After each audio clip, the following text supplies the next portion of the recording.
Manipur dagi ahanba oina Justice Nongmeikapam Kotiswar bu Supreme Court of India ke Judge Oina Hapkhre.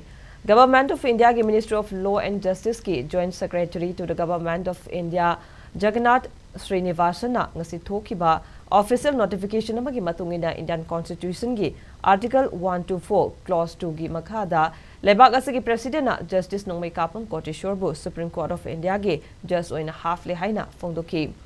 Panbayai Manipur dagi ahanba oina Justice Nongmeikapam Kotiswar bu Supreme Court of India ge Judge oina bagidamakta thasagi tang tara mathoida lebaki khwaidagi wangba court asagi Chief Justice D.Y. Chandrachud, Justice Sanjeev Khanna, Justice B.R. Gavai, Justice Suryakant amasung Justice Rishikesh Royna Saba Collegiumna Kanaraba matungda seniority, merit, integrity yauna hiram kiyada yenglaga recommend tawkibani.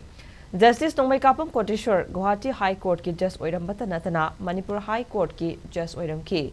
Madugi matung kumja lisingani kunguhumdoi gi February 15 da Jammu and Kashmir amasung Ladakh High Court ki Chief Justice oina haptuna thabak purakli.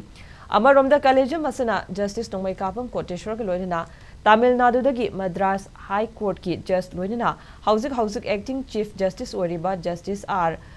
Mahadevan Bushu recommend tawkibani.